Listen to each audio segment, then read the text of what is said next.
Please welcome Annika Gupta, Liveramp President, Melanie Tantinko, Periscope Data Vice President of People Operations, and Caitlin Bartley, CRED CEO.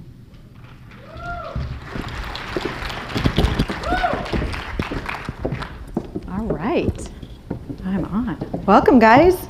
Good lunch? Yes? Good energy? Hopefully you got a little bit more fuel for today for our session. So welcome, thank you so much for being here. We're excited to be here. Particularly passionate topic of mine personally, and I know something that we struggle with, and I'm sure one of the reasons why you're here is because you are too. So my name's Caitlin, I'm the CEO of CRED, and I'd like to welcome these ladies to the stage. So Annika is the President and Head of Products and Platforms at Liveramp, and Melanie is VP of People Operations for Periscope Data. So one of the things we're talking about today is obviously crossing 100 employees while keeping your culture intact, but it doesn't matter if you have 100 employees, 20 employees, or 1,000 employees, like just keeping the culture consistent is something that we can all relate to, and I think it's something that's really important. So want to dive into it. Want to give these ladies an opportunity to introduce themselves, and I thought it would be interesting for us to learn when they started at their companies, how many employees they had at that point, and then how many they have today. So Annika. Sure. So I started at Liveramp about 8.5 years ago, and we were about 25 people, a couple $1 million in revenue. Now we are, 8 years later, we're close to 1,000 people, about 250 million in revenue run rate. In that time, we went through an acquisition, and recently we spun off as a public company. And so it's been a really exciting journey, and the topic of culture is really near and dear to my heart because it's something that we struggle with every day because we're scaling so quickly, both in terms of our customers and the number of people we have in the company, the number of locations. And so it's something I spend a lot of time thinking about as we consider how to build an incredible company as we get bigger. I joined Periscope about 2.5 years ago, and I was employee 49 there. Today we're about 160 employees, and we're all based in San Francisco. The Periscope culture is genuinely mine to mess up. It's a fantastic place to be, and I spend a lot of time thinking about it. It's amazing. So we met before this to kind of prep on topics because we can obviously go in a lot of different directions with this one. So we've kind of broken it down into 4 key areas. So we're going to dive into that. So we're going to touch on hiring first. We're then going to talk about people. We're going to talk about churn, and then we're going to talk about just some tools and processes in terms of measuring culture. So diving into it, just kind of, I guess before we even dive into it actually, like how would you guys define culture? So what would you say if we had to say like what even does culture mean to both you and the company? Yeah, so the way that I view culture is that it's everyone's responsibility. It's a living and breathing organism. And everything that we do represents who we are as an organization. So from the recruitment process and how we think about marketing to candidates, and also every single time we bring in someone for an interview, we have to protect the culture and also be very mindful that we should scale it accordingly and be very inclusive. And so every single person at the company knows that they can contribute to the culture either through the formation of an ERG or the way that we communicate and things like that. Awesome. Annika, what would you say? Yeah, I would say that culture can feel like a very amorphous thing, but when I think about culture, it really starts with and is rooted in our values. So what are the values by which we decide how we want to be acting every day, how we want to show up, how we want our employees to act, how we want to be treating our customers, and that's the foundation. But then it is what we do that reinforces that, and how we act that reinforces that. And I think that's how I think about culture, and when I think about reinforcing it and building it and growing it, it really comes down to how do we live by our values every day, and how do we put those into action. Awesome. And one thing you mentioned the other day when we chatted is just about how culture is about the people, right? So it's not necessarily about the perks or the benefits, which we can talk about all day too, but it is each and every individual of those almost 1,000 employees that makes up for it. So touching on hiring, Melanie, what are some ways that you guys have incorporated culture into your hiring process or your recruitment process? Yeah, so we have dedicated swim lanes for each position that we're recruiting for, and culture is an integral part of how we vet a candidate. And so the person who's in charge of vetting for culture specifically asks questions around how people embody our values, so going along with what Annika said. They have to give very specific examples as to how they are kind and inclusive and positive, and we have 8 total values, and so they can pick one, whatever their favorite is, and tell us a story about how they contribute, or they could potentially contribute to our company. And just curious, is that then something that your employees have to reflect back on when they're considering that potential candidate? Do they comment on, or is that in sort of your debrief? Yeah, it's part of the evaluation process when we're looking at candidates, and it's also carried through in the performance evaluation process. So every employee also has to give examples of how they embody all of our 8 values within a 6-month period. So it's really top of mind for everyone. And just to add to that, like one thing that we found is that, you know, when we were a 25-person company, and even when we were like a 50-person company, we could have our CEO or other senior leaders interview every single candidate that came through the door. And over time, that's just not scalable. You end up spending like 50% of your time or more interviewing, and like you need to do other things with your time too.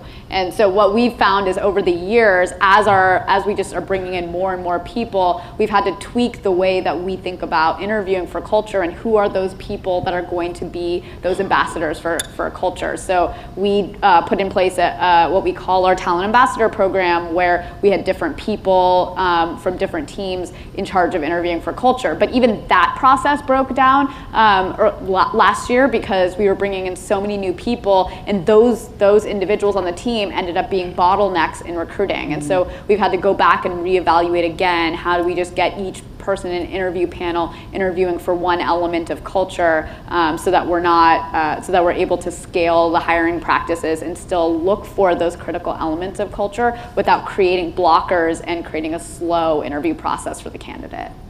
So sorry, just backing up there. So what exactly did you do? Like, you had one person that was responsible for hiring or interviewing for culture. Was that person a recruiter, or what was their background? Yeah, was it someone that was on their team? These people were people that had been on the team for a long time, who, as a leadership team, we felt like they were able to interview well for culture because they were great cultural icons within the company. And so it was a group of 6 or 7 people, and the way we did it is after an on-site interview, we would do another phone call with the talent ambassador if we were going to make a hire, and that person had to, like, they could say yes or no. If they said no, it was still the hiring manager's decision whether to make the hire or not, but they had to carefully consider what the talent ambassador had said in their interview scorecards.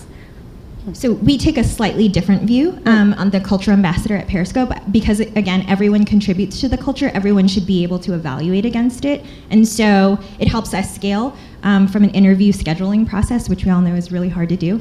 And you can, my recruiting coordinators can literally pick anyone in the company and have them do the interview. That's awesome. Yeah, that's really awesome. What did you guys do to change that bottleneck about a year ago? Now what we do is something similar to what Melanie is talking about, which is like everyone in the company needs to be able to interview for a culture, and we ensure that through structured interviewing, we actually have specific questions and specific elements of our culture that we have in the on-site interviews. We have individual interviewers interview for. Can you guys maybe think of for a second just a mistake you've made with hiring, and kind of off that, I mean, have you ever come across, or can you tell us maybe about an example where someone is a perfect fit for the job from technical skills, but maybe they don't fit into your culture, and sort of what that conversation looked like, imagining if you're not the hiring manager, they're probably pushing for something, but if they don't fit the culture, like, do you guys have a specific example that you could share for that?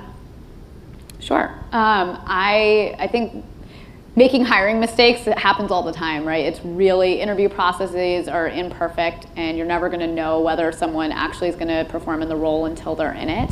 And we've certainly had challenges over the years where we've brought in people that have like an amazing background, but aren't necessarily a great cultural fit. And this is, I think, the struggle we felt was like in the times where we were trying to bring in someone really experienced for a specific role or a specific function, and we wanted them to come in and take over from maybe someone who had grown internally in the company and was running that function, but was maybe hitting their own capacity for what they could do. And I think some of the challenges we had where there was in particular someone that I brought onto my team, onto the product team, that didn't end up being a good fit. And I think like one of the good things is that you can tell if someone's not going to be a cultural fit on their team if they're just not able to perform. Like if you're not a cultural fit, if you're not able to gain the respect of your colleagues, if you're not able to really get things done within the organization, if you're constantly falling behind on your email and you have a culture of like, people are going to be responsive, all of these things like end up impacting the performance. So it's like the person just doesn't end up performing in the role, and that's it may be because they're not a cultural fit, it may be because of something else, but they're inherently entwined. And if they're not, then there's probably the way that you're defining your culture is not actually what is leading to success within your company. Yeah. So I can tell a quick story about a time when a candidate made a mistake. So this was a candidate, it was a salesperson, they were like $1 million over their quota, they had tons and tons of stories about how they've been super influential on, the way they've changed enablement, etc. We didn't hire this person because he was rude to our receptionist. And also incredibly difficult to work with from a recruiting coordinator perspective of like flying them in, wanted like 5-star hotels, etc. I didn't find out about this until after the person came in, and once I did, I just said we probably shouldn't hire this person, and we made the recommendation to the hiring manager to not. That's awesome. And Annika mentioned something earlier just about, time is not scalable, right? So CEOs, I think it's really important for every CEO to get a buy-in from a candidate until a certain point. So at what point did your CEO stop interviewing people? So he still interviews people, but it's very strategic. Oftentimes it's to help close or to help with equity explanations or to talk about the strategic vision or roadmap of the organization. And then he typically will want to be involved in like director level positions and above because these folks will have a lot more influence within his kind of layer. Was there a point though that he like sort of got kicked out of the normal process? Like at what? Oh yeah. What size of the company were you?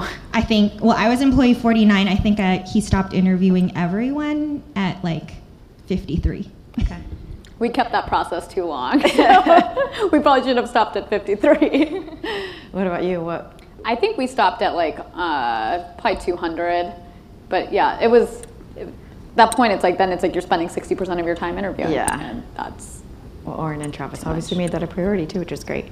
Okay, on from hiring, natural progression into people. So something I'm always fascinated about is like culture is not something that you can write on your to-do list, but we've clearly talked about and you're all here because it's super important. So, and there's definitely no coding behind it. So how do you ensure that culture stays top of mind for both yourself, but also for the company? Like, can you put a sticky note somewhere? Do you have a reminder in your calendar? What are some of the reminders that you've done to make sure that it stays top of your mind for day to day, Annika?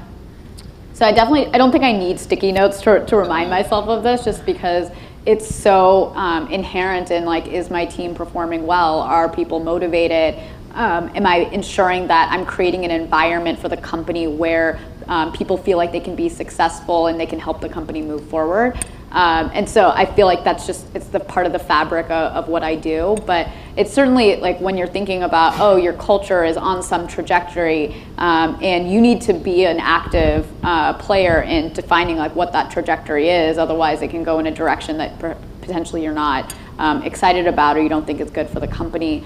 So one of the specific things that we do is like when our leadership team meets, and we do like an off-site meeting, like let's say once a quarter, we always have some topic around culture. And 2 weeks ago we had an off-site, and we did, and what we did to kind of talk about culture, especially now that we're quite large, is we solicited a list of things from the different leaders in the company that they felt like were not working well. And we actually had them tie the things that were broken to the values that we state for the company. And so we collected all that feedback, and then we looked through it and said, okay, there are 4 or 5 themes here of issues that are causing problems in the company today, because clearly a lot of people are commenting on this.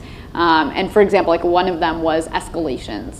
And so in our offsite, we actually broke people down into small groups and had different leaders look at these different areas. And I was in the group of escalations, and we talked about, okay, what is the actual problem here? Like, why did everyone talk about escalations as an issue?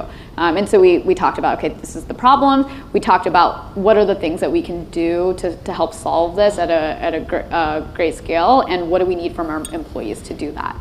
And from that, actually, like the next step is now going through each of these. We had a discussion about them with the whole group, and taking from that, we have a bunch of action items that we're going to take away and put in place so that we can fix some of these issues. Because a lot of these like broken areas end up being the things that erode your culture and take it in the direction that you don't want it to go in.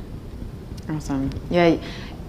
You mentioned you've just recently workshopped your values. So tell us about some of the things that have done to kind of instill that in your culture. So they're sort of friendly reminders, but not something that has to be written down or has to be really forced. Yeah, so we're still pretty small, about 150 employees, 160 employees. Every Friday we have a celebration. We celebrate the wins of the week together because everyone's still in San Francisco. And an employee will get up in front of the entire company and talk about one of our values and how we embody them, whether it's the speed of our recruitment process or how they were empowered to create an ERG within their first week of working at the company. They can pick any topic that they want across our 8 different values, and they can talk about it in front of the entire company. And we try to cherry pick across the different orgs, so it's not just the same department representing all the time. Awesome. Any other kind of things that you've done to make sure that they're top of mind for people? We do other things like we have tons and tons of dashboards and screens all over the office, and we measure like our diversity metrics, things like that, and because one of our values is inclusivity. Another thing that we do is we have them actually rotating. Our actual values are rotating in our interview rooms as screensavers. So that way when candidates are waiting for their next interviewer, they can see that we are kind and we are positive, we are inclusive, we are transparent, etc. And then it helps feed into the culture interview, which is, can you tell me about an example where you embody one of our values that have been rotating on the screens in front of you? Awesome. And do either of you have any like interesting or unique things to maintain your culture? So I'm thinking of like celebrating anniversaries, or you sort of mentioned it with standing up. We do something at Cred that's like a MVC, we call it, so most valuable Credian, but it's their value of the week, so people can submit people, and we have a trophy and they get a gift card. So is there any kind of fun, unique things that you guys do that you think kind of creates your culture, or some of the things that sort of make it? Yeah, I mean, ever since I've been with the company, we've done an annual company camping trip. And when we were 20 people, it was literally going to a campsite. We had tents.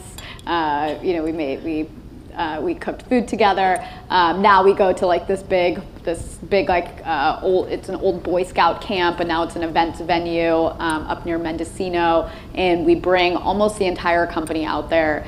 And we spend like a couple days together, and we play board games, and we do like crafts. We do like different kind of relay and sporting activities together as well. And it's a really great way to connect with each other, especially like for us now. I'm really jealous. Melanie says that her entire team is in San Francisco. Like, we're now spread across 16 offices globally.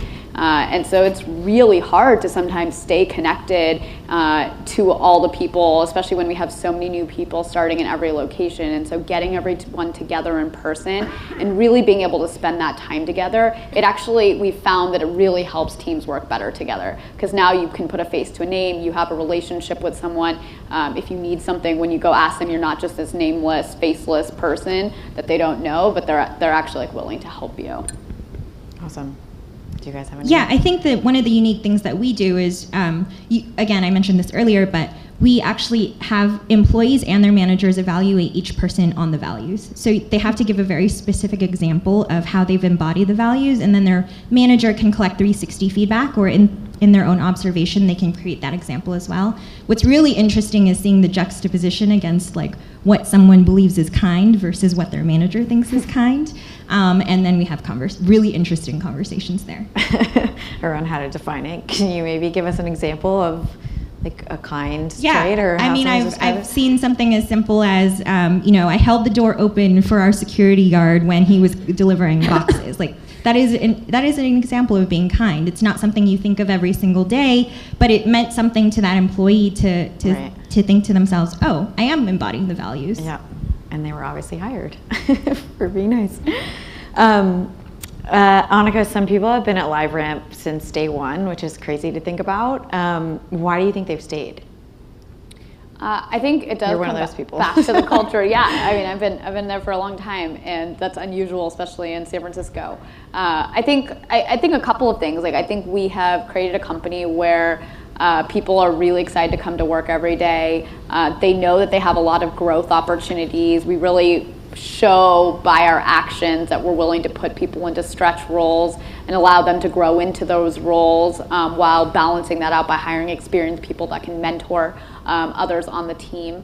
And we've been really fortunate that our business has gone through a huge amount of growth, and so that's created tons of opportunities for people, and they see the value that we're providing to our customers. They see that we're able to do, that we're building something great together, and I think that gets them really excited. But I will say that it's not always good. Like, you don't always want the people that were there in day one staying with the company forever, because people that are really good for a company when there are 20 people may not be the people that are really good for the company when you're 1,000 people.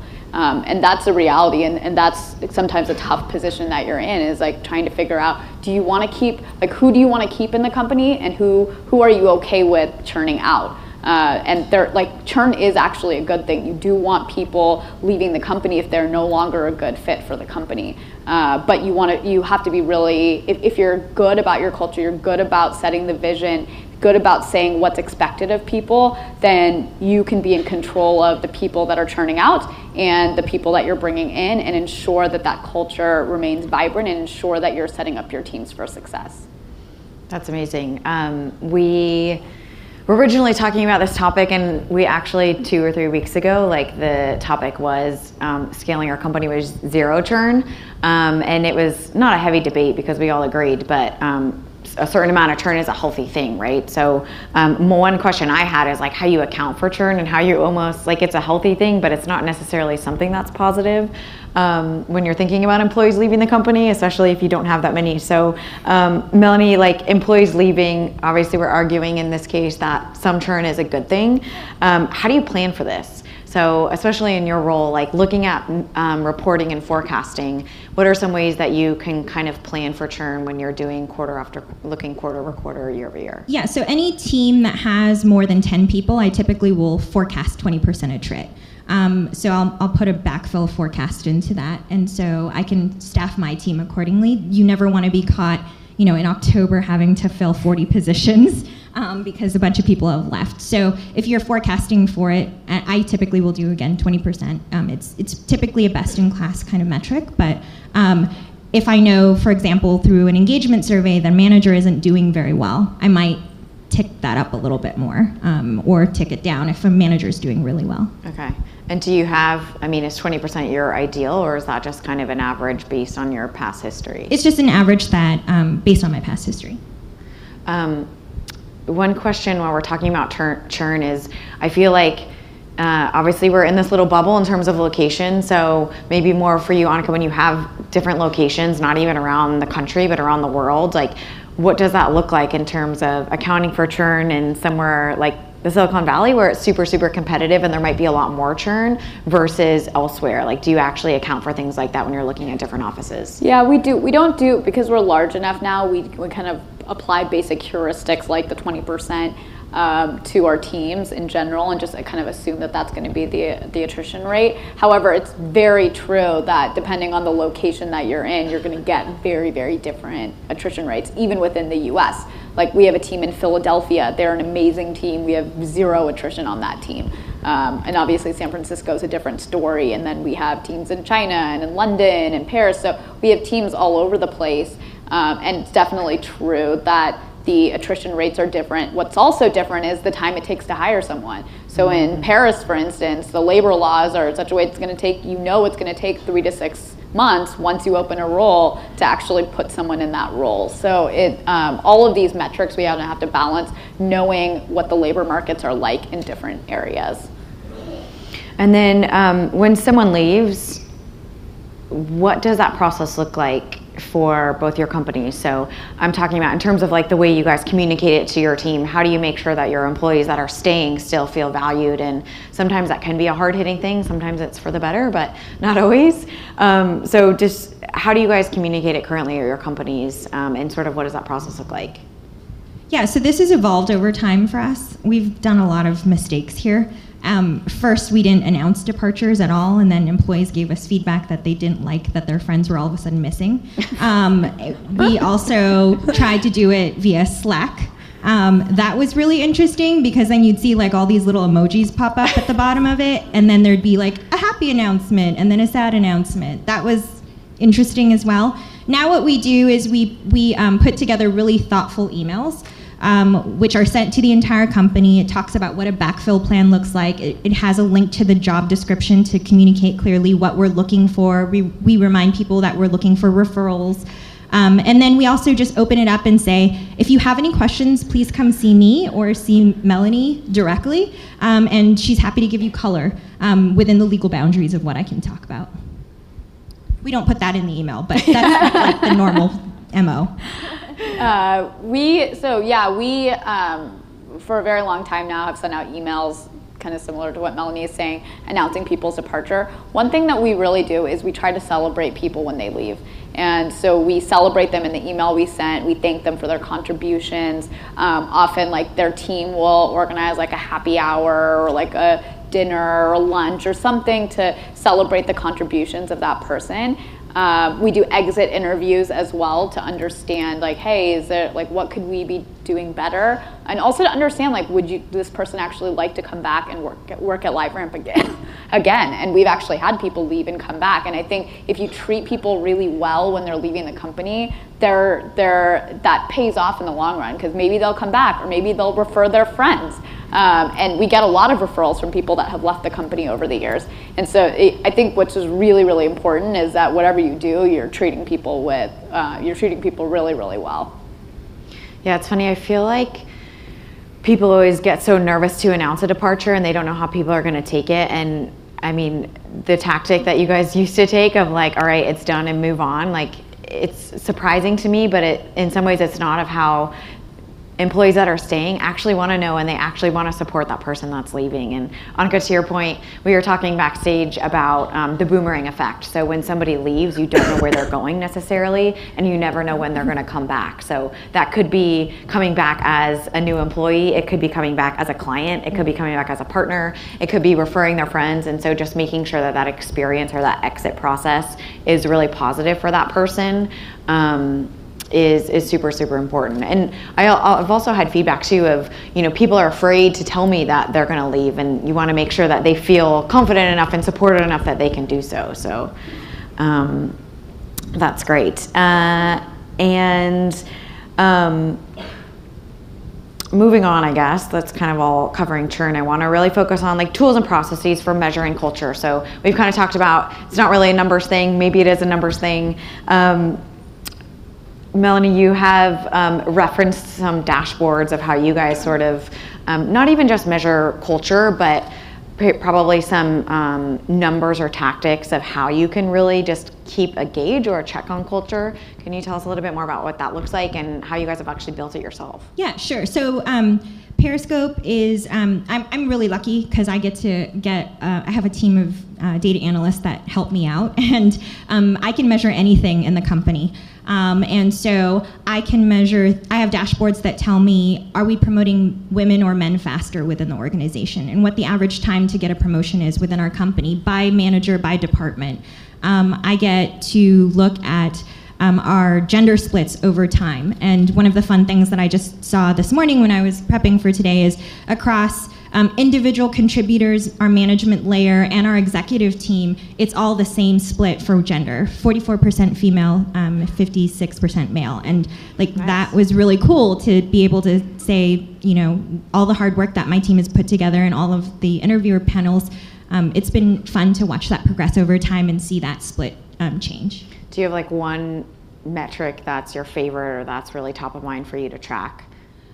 For me, yeah, I think my favorite metric is, are we promoting men or women faster? There's no right or wrong answer. It's just good to have a pulse on who we're promoting. Are we promoting the right people? Are we making sure that we're mindful of gender splits and things like that? Because if we don't mirror what is available outside, then it's not going to create the inclusive culture, which is such a strong part of our values. And that's a dashboard that you guys have built yourself. Correct. What about another kind of culture measurement or tool or platform that you guys have used to help measure, but also just to keep employees engaged? Yeah, so we also do engagement surveys every 6 months, and I look at it as benchmarks for are my people happier than any other employer in the Valley. I also look at all of the colorful commentary that people provide. I usually hide in a room for a couple of days and read all the bad comments and then come out with a cocktail in my hand or something. And then the third thing that I look for is just when I do different cuts of data, so I'll look at it by floors in our office or by managers or by age demographics or recently promoted. I'll look for glaring red boxes to see if there's a specific group that we're just not privy to that feels less engaged, and what can we do as a leadership team and a management team to go fix that. So what do you do? So you notice a glaring red box, like what happens from there? You come out of the room, you've got your cocktail. Like how do you communicate then back to employees to let them know, A, we flagged this and we've heard it, but also B, like here's what we're doing to change that? Yeah, so every time I launch an engagement survey, I re-review all of the promises I made as action items, and I remind all of the employees that based on their last engagement survey feedback, these are all of the 10 items that we committed to as a team, and I give them status reports so that way they feel like their voices are heard and they know that action has been taken. So examples of this were, or an example of this rather, we had an employee who was really passionate about having a women's ERG, and she asked me in a session, how come we don't have a women's group here? And my response to that was, because you haven't started one. And so that through that public display of empowerment and showing her that she can do that, that not only exemplified our culture, but it also created our very first women's group at the company. Awesome. Dashboards, numbers, curious to know what you guys have set up, and then also just can you kind of talk about the breakdown between, like, do you look at engagement per location or per office location, and how does that kind of all come together? So we have a similar engagement survey tool that Melanie was talking about. We use a company called Glint. And we also run the survey every 6 months, and I think like the single metric that I find most valuable is that basically they aggregate 2 or 3 of the questions that we ask and put that into like an overall engagement score. So you can see and you can slice and dice so many different ways. Definitely looking for us like by location is really, really important to know, like where, especially in locations where we don't have a really senior leader on site, how is that location doing? Looking at the comments specific for that location. And then you can see things like what's really interesting is that for every question, it's scored from 1 to 5. And so you can see like the 4 and 5 people are going to be the people that are really engaged or are answering positively to the question you ask. The 3s are like, okay, the people, we kind of see those as the people we can influence because they're the people that haven't made up their mind. And then the 1s and 2s are the people that are the detractors or feel really negatively about that. And it's going to be harder to change their minds. You still need to do something for them. But often like when we focus on the actions, we're focusing on, hey, who are these people that are really persuadable in the middle that we can make a very positive change for them. And then would you say you spend the rest of those 6 months actually working on those things, and then that every 6 months is kind of your another pulse check? Like, is there anything that people can do between that time to measure or to check on culture? Yeah, we do. So in between that time is basically we say that it's the responsibility of every leader and our HR business partners partner with the various leaders to do this, to come up with an action plan based on the results that they got in their survey. So taking that feedback and then communicating to the team, this is what I heard from you, this is what we're going to do about it, then providing status updates, especially once we launch the next survey, to remind people, hey, here's why we're doing this survey, this is what we did because of your feedback, and this is why your feedback is so valuable to us. And so we kind of repeat that process. Last time we ran it, that was our first, the first time running the survey. We actually launched a set of like internal employee committees that we had them focus on a few of the big areas of improvement, because some of the feedback we were getting was so broad that we really wanted people on the teams to own figuring out, hey, this is what the solution should be, or this is what the set of solutions should be for this issue. And that was received really positively, and then they came back and presented to the leadership and out to the company what their recommendations were, and we followed up on those recommendations. And at what point would you suggest to people that they start to look at a platform like this? So we ran our first engagement survey when we were about 75 employees. And what did you use before that? Nothing. It was literally just me hanging out with the employees and getting feedback from them. So I knew it was really important. We had used it at my previous company before, but I wanted to wait for a critical mass to have enough survey responses to be able to actually do something. That's something that I feel like it's just the simplest thing is just communicating to employees of like, on the executive team or people in upper management, they probably actually spend so much time thinking through these things, but they don't think to communicate that back to employees. Yeah. So do you guys have a cadence that you do that, or do you have a weekly CEO email, or how does it break down to you from different departments to your company-wide or your entire organization?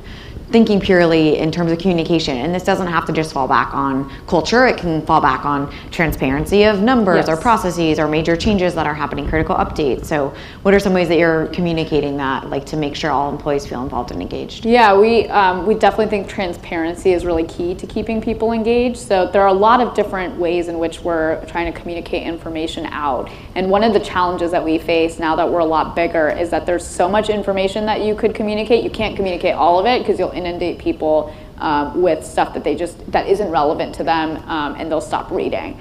But one of the things, so on a weekly basis, our leadership team has a spreadsheet that we fill out. That's the positive outcomes from the previous week, negative outcomes, and objectives for the following week. And we all fill it out every week, and then we actually take that information and we put it into an email that goes out to all the employees. So people can actually see, hey, here's how the leaders on your team are spending their time. So that's something that we do on a weekly basis, and then we do monthly all-hands meetings where we have a bunch of content that we'll go over, and it'll vary from month to month depending on what's top of mind and what's important to communicate out.